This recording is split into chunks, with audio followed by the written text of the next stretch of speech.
welcome back to another video. Today we're going to be talking about the progression systems that are present in Destiny 2. The first one that I want to talk about is probably the first one you're really going to notice, and that's when you start the game, you notice that you have just power. You have 1900 something power. Like, what is that? What does that mean? Basically, the power is literally how powerful your Guardian is. This is something that you increase slowly over time. It's kind of the power level or light level grind. You start out as 1900 as of the final shape. Then you get to 1960 is the soft cap. So basically each piece of gear that drops will go up until you get to 1960, in which case you need to do specific activities to get more powerful gear to drop. Right now, just whatever gear drops is going to be higher than what I had before. Like the green one that you start with is 1900, and then each piece after that has kind of gone up. So you want to cap that out because the higher your light level, the less damage you take or receive, and the more damage you dish out or deal to opponents. So if you're under leveled or under light, then things are way harder for you.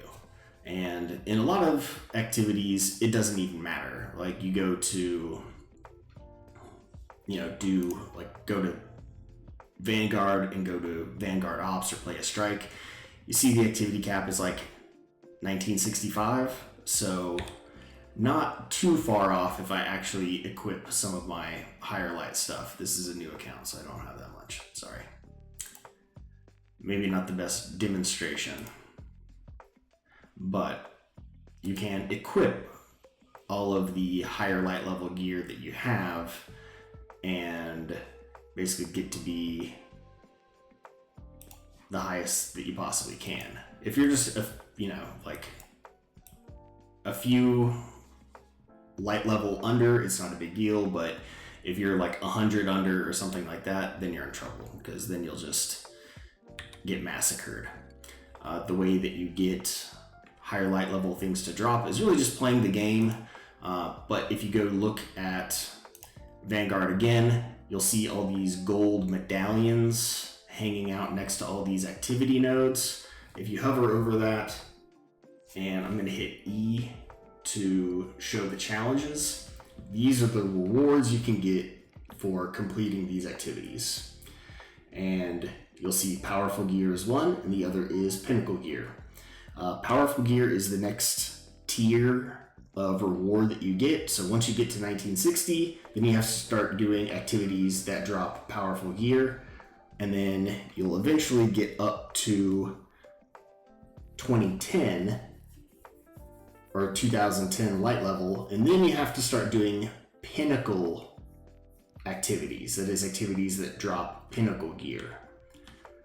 So that would be like a Grandmaster Nightfall will drop pinnacle, a regular Nightfall will drop pinnacle. You just get powerful for Onslaught. But yeah, you want to do pinnacle activities, and that will slowly bump it up. Unfortunately, it means that you have to get pinnacle gear for every slot that is deficient, because your light level is really just an average of the gear that you have on. This is all what adds up into your light level. And aside from just getting new gear, you can also infuse pieces of gear. Like you see, I have a 2010 bow. Well, if you don't like that bow, you can choose to hit F and dismantle it, which will basically delete it, and in exchange you'll get resources and materials. You'll get enhancement prisms, or you'll get glimmer or something like that, or you can infuse it into a weapon that you use. So this Nightshade that I've been using, if I want to bring it up to a higher gear level, you can click on details and go in and you can infuse it, and this will still consume whatever you're infusing. So only infuse something if you know for a fact that you're not going to use it, because you're essentially throwing it away to boost this other item. So then I hit the infusion button, it costs me an upgrade module, and then boom. My weapon is now 2010 light level, and you see that my light level has gone up from what, like 1933 to 1943. So that boosted me up because my average gear level went up. Currently, there is an event that is free for all players. That is the Rite of the Nine. You go here and you launch it, and you will actually be given a full set of equipment that is at the pinnacle cap, which means you don't have to grind for it. You just get put at the cap. It's really nice. Once you hit the powerful cap, everything that drops is just going to be legendary gear. You won't get the blue gear after you reach a certain level. So once again, you just run up here, enjoy the scenery, look at that crazy fractal thing around the tower. Don't know what that is. Come over, accept a gift from the 9 at this chest, and then all this stuff is yours for the taking. 100% free.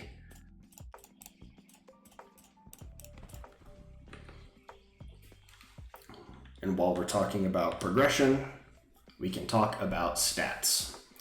This is another part of the game that I don't think really gets explained too well. You have stats over here on the right hand side next to your gear. Basically, these stats determine different things in game as well as ability cooldowns. Mobility is how fast you can strafe from side to side. Your base jump height, that is your first jump, that is determined by mobility. Your resilience is basically built-in damage reduction. So if you get this up to, I believe, 100, it will reduce your damage taken by 32%.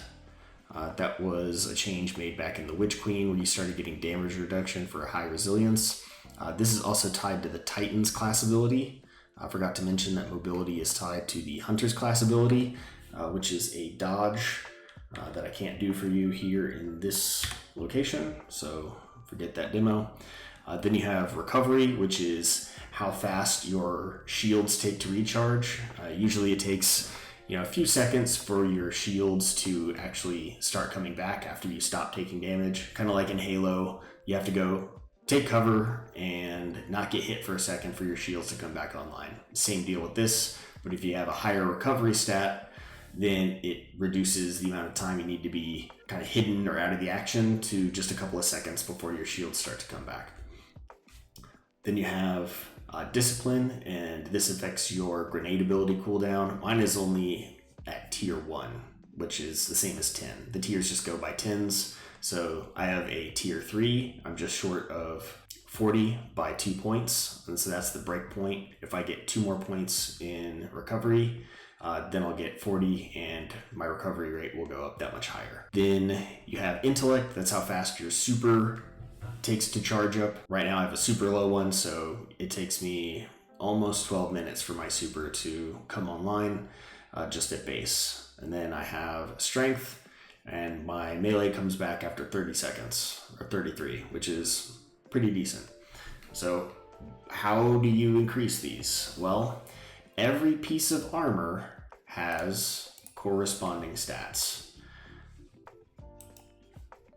The total amount of stats on this gear is 55. So 55 points distributed among the stats, more or less randomly. You can equip a ghost mod to have these be focused. So you can, for example, put in a mobility focusing ghost mod, and that will make it so your mobility is always high on whatever piece of armor you get. This is currently a 55 stat piece of armor, which is all right. For the most part, people go for things that are like, 65, 68 or higher. That's considered like high stat, but this is just, a piece that dropped on the ground for me. Let's see, this one has a total of 50, 50, 47, And then this doesn't have any because it's a class item. So yeah, as you can see, not super high stats. You basically just have to farm for pieces of armor with higher stats and use the ghost focusing mods to try and get them to get the stat that you want to be higher. The armor that I just grabbed from the Gift of the Nine has a total of 60 stats for the helmet. So it looks like everything here is 60. So I could potentially put this on and boost all of my stats by a fair margin. So let's do that and take a look. There we go. Looking slick. 0 mobility. Oof. What happened? Well, that doesn't make sense. Maybe it is my subclass that is penalizing my mobility. Let's see. Plus 10 strength. There you go. Yeah, Spark of Focus. Only tier 1 mobility. That's not, honestly, that's not very good for a hunter at all. Like you want your mobility to be quite high, so little disappointing on that stat distribution, honestly. The other way that you can increase your stats is with armor mods, which I can't use right now because I need Guardian rank 5, which I will get to in a second. But basically, the amount of energy your armor has will determine or limit how many armor mods you can equip. Some mods cost more energy than others to equip, and that's just to kind of balance the game a little bit. But right here, this first mod socket, this is for stats. You can increase any stat you want by up to 10 points on a piece of armor. And so 1, 2, 3, 4, 5. I could potentially put a plus 10 mod into each piece of armor for mobility and get myself up to 50 mobility again. If I have access to mods. Speaking of Guardian rank, that is the next progression system that I'm going to talk about. While we're here on the inventory screen, you can go to Journey, and that will show where you are in your Guardian rank. Currently, I'm Guardian rank 2. I just started this character in this account. And you can click on View Rank Progress. This is very important because it will show you what you have to do to get to the next one. First one, I believe they just had you go to the tree in the tower and rank up.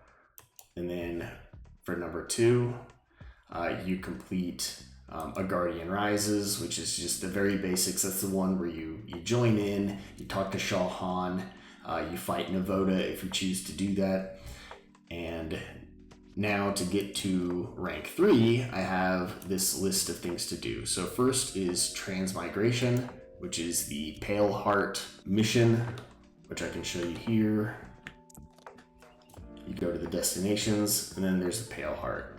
And so you can click right there and then, launch the mission. It'll take you into kind of a trippy, dramatic mission that's actually quite lengthy.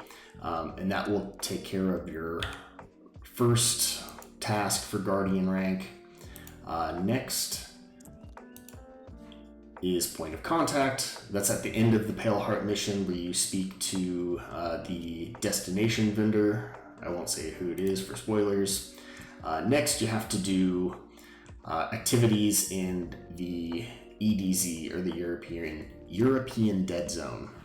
So I've already done that. I've landed. And I've spoken with Devrim. I've done 2 out of 3 public events. Let me actually go and show you a public event in the EDZ really quick. Go to the destination, and my recommendation is to take a look at the map. Because as you can see, this is a public event. It has not started yet. It starts in a couple minutes. This one starts in 4.5 minutes, so I'm just going to click that one. Boom, the waypoint lights up. Click on the fast travel node and launch in. All right, since I set a waypoint for the public activity, it's highlighted right there for me with that diamond. And then I can just kill some Cabal real quick. Nice. And then you can come over to this banner. You can rally, and that actually completely charges your super as well as gives you full ammo on everything. So it tells me that I have a little over a minute before the public event starts, so I'm just gonna kill time.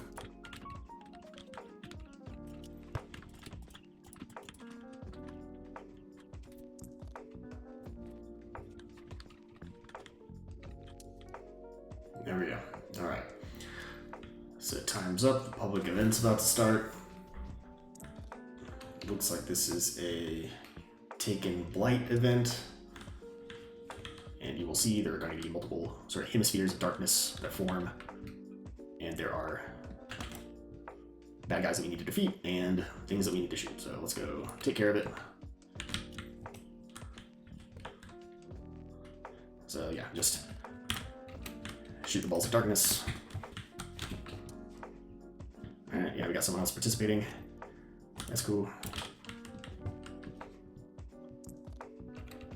Alright, next one's up. And then you can make events go heroic by doing certain things. So in this case, instead of just killing the smaller blight, you can go into the little bubble of the small blight and then deal damage to this large one. You get a buff called Blight Receding. And then you can do damage to this, and if you do enough damage, eventually it will go heroic. Which hopefully I can do. And that will spawn like a boss that you have to fight.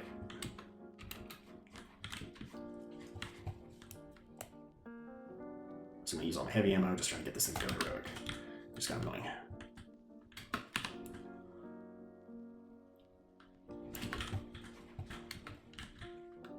So if we did it right, there's a tormentor. All right, perfect.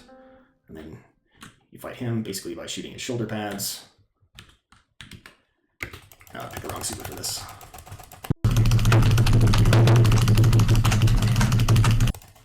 Yeah, he suppressed me out of it. That's a bummer.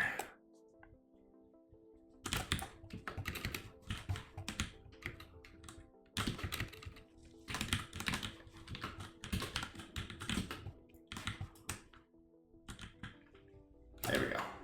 Alright, got him. So he successfully completed the public event. And there we go. You can see Guardian rank objective completed. So we got that, and then we got a nice treasure chest with some loot in it. And by loot, I mean glimmer, whatever. So yeah, you can see here, you go to journey, you can view rank progress. So I've completed the objective, I've gotten the public events done. It's just kind of a checklist. And then next is Nessus. Again, all you gotta do is go to destinations, go to Nessus, said you needed to meet Failsafe. Failsafe is the AI of the Exodus Black ship. So you just launch in, meet Failsafe. You basically go about it just like this until you reach Guardian rank 5, I believe is what they said. You needed to access armor mods. Yeah, you need Guardian rank 5. So you got to do this for a few more ranks in order to unlock armor mods.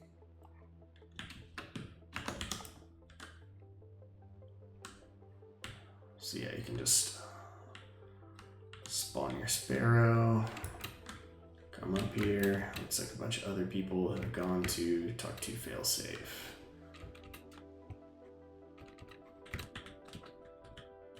There we go.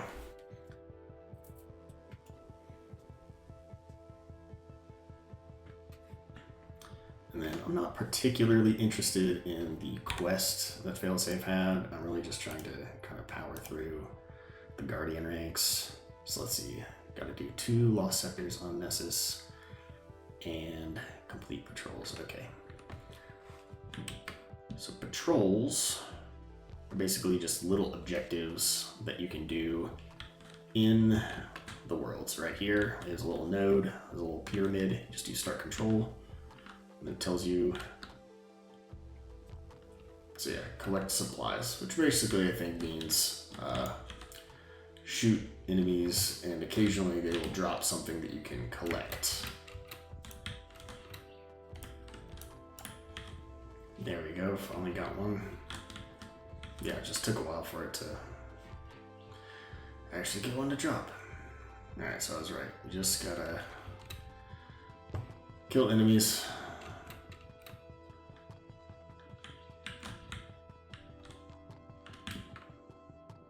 There we go. Boom. Alright. Patrol's done. Now I just need to do a lost sector, which I believe there is one around here. Yeah. So look for this symbol. It means that there's an entrance to a lost sector nearby.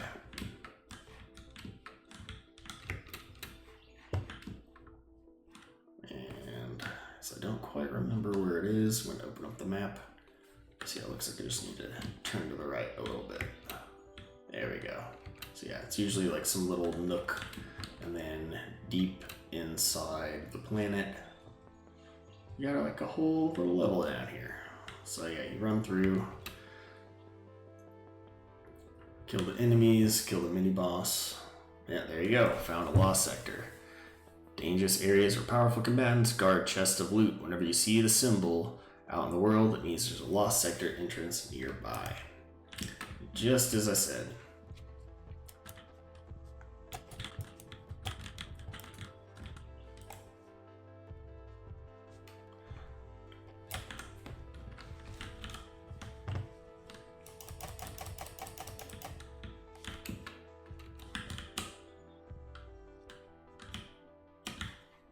And there you go. Killed the boss, is able to get the chest. So yeah, that's one lost sector completed. Alright, and then let me take a look at journey. How many more of these do I have to do? So I did one. I think I just need to do one more. So yeah, there's one right here, the Ori, right next to the drop point. So we'll do that, and then I think I'm done with Guardian rank 2, and I can rank up. You just run over to the entrance. This little cave right here.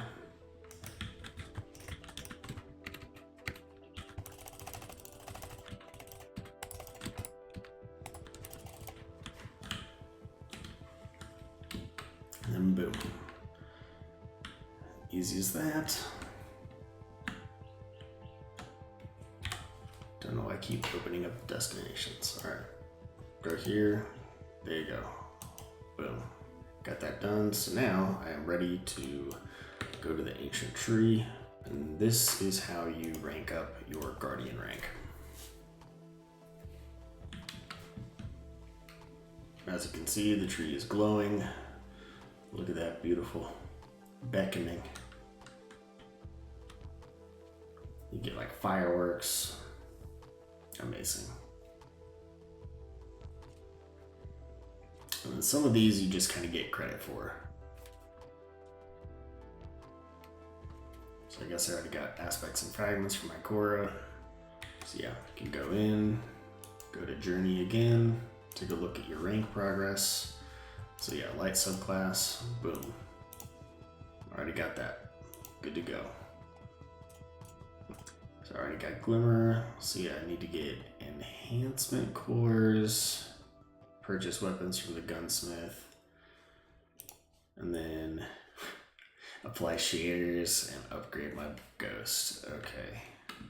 And then while you're in the tower and you're all glowy, you can jump like super high, which is always fun.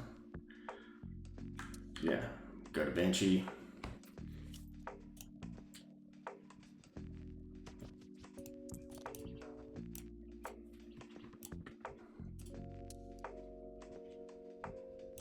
There we go. Gear modification. Upgrade your ghost. Apply shaders. Easy peasy. So shaders, just open up your gear, go to appearance, and you have shaders that you can pick from. Like, look at that. You can also go to appearance customization, and you can apply it to shader to all of your gear at once. I guess that's what they're looking for, because I just got the completion for that. And then you can open up your ghost shell. Interesting. Alright, turns out you get the ghost shell from Lord Shaxx in the tower. Just click on the right hand arrow. You'll find the Kill Tracker Ghost that you can purchase for free.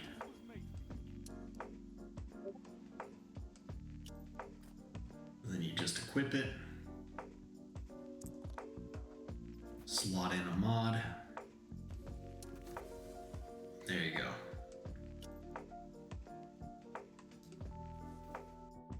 I know it was a lengthy video, but thank you for watching. And until next time, make good choices.